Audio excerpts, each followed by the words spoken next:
Hey, what's up, guys? Tyler here with Secureteam.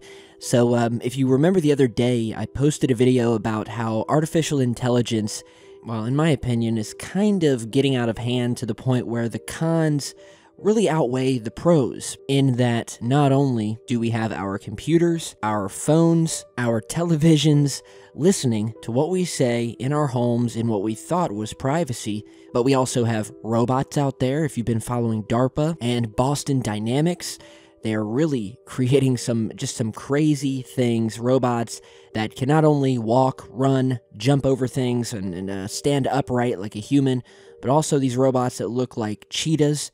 You know, they can walk and open doors and run in packs with one another. Some really crazy stuff. And in our recent video, we were talking about now Google, as well as other companies, have created this technology that can not only copy your voice within 60 seconds, but now these artificial intelligence systems can now make phone calls on your behalf to restaurants, hair salons, virtually anywhere you would want to call and make an appointment or order something, or just call one of your family members and have a casual conversation. And so after that video, I was reminded today of a story that came out way back in 2008, 2009 is when the story broke. But I'm willing to bet that a lot of you had never heard of it, and even if you had, you probably forgot after all these years. But I kind of just, again, wanted to bring it to your guys' attention just to show you some of just the crazy stuff that the government and the military are working on as far as AI and robotics. And so back in 2009, the Huffington Post, Wired.com, and a number of other media outlets put out an article pretty much on the similar lines of, quote, military robot being developed to eat humans. And it all started when an alternative energy company began working under contract with DARPA, which, if you don't know, it's a government agency, and it stands for the Defense Advanced Research Projects Agency, and is a part of the Department of Defense responsible for the development of emerging technologies, basically for use by the military. So, in a nutshell, they create some pretty crazy stuff, usually used to mess people up. And so back in 2009, this company under contract with DARPA got into the development stages of a robot that didn't need a battery or a fuel tank of any kind. And they had this goal to build said military robot, which could go on endurance missions, very long missions, and feed on, quote, organic material. This organic material, which was later clarified by the company to be small wood chips, twigs, bushes, tree leaves, and other vegetation. What was even more kind of funny was the name of the robot, which was, well, EATR, or EATR, which stood for Energetically Autonomous Tactical Robot. And so the stories went on that all EATR would need for power was the biomass that it could find, like dead trees. And did I forget to mention that it also was equipped with a chainsaw for, chopping up vegetation, of course. And so when people heard about this thing, and even a lot of these mainstream news outlets, it didn't take them long to say, okay, this robot is being developed by DARPA. It's going to be used by the military on the battlefield. And so naturally, when you have a battlefield, you have bodies. And in today's post-9/11 world, most of the battlefields that we have been on are in the desert. Not much vegetation or trees or wood chips. And so, without the company even saying it, people pretty much put two and two together and said, well, what's more organic than a human body? And so there was a big uproar. Reporters began asking questions, blog posts were written, and EATR, as it was called, became, in the eyes of the public, the robot that was going to eat humans up.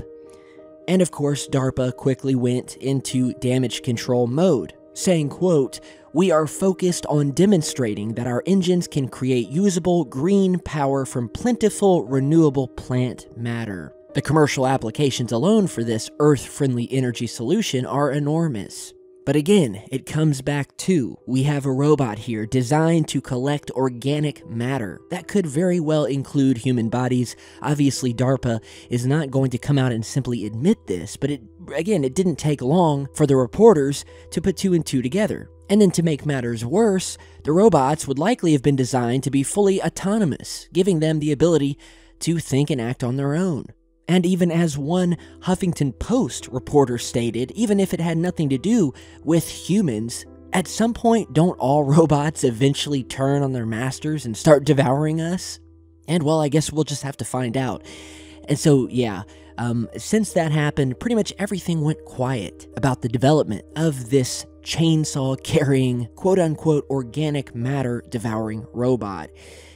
And we really don't know anything about it in all these past years, other than some brief whispers that the project was soon after shut down, which I highly doubt. And again, although this is an old story, I think that with all of the other recent revelations and the advancement of both robotic technology and artificial intelligence, stuff like this is again what scares me. It creeps me out because it shows, even all the way back then, years ago, some of the stuff that they were testing, that they were developing, and where that technology could be today, being secretly used in places around the world. Again, obviously they're not going to reveal that to the public.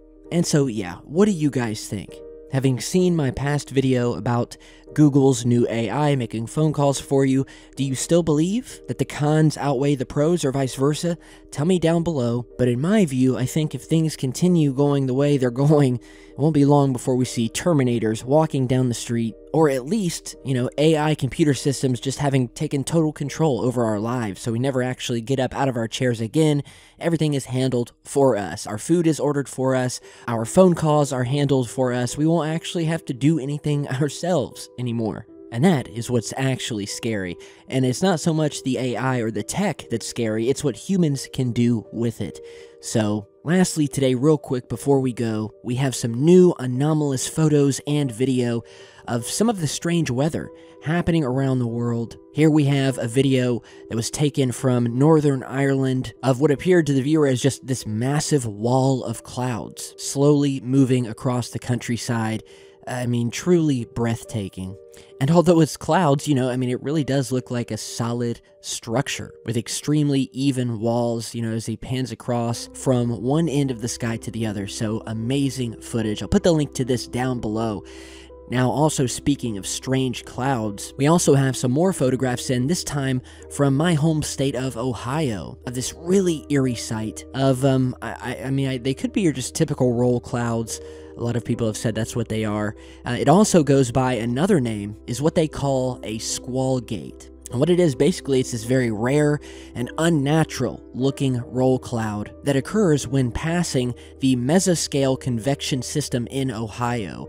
Now, the mesoscale convection system, or MCS, is a complex of thunderstorms that become organized on a larger scale than the individual thunderstorms, but is smaller than extratropical cyclones, and normally persists for around several hours.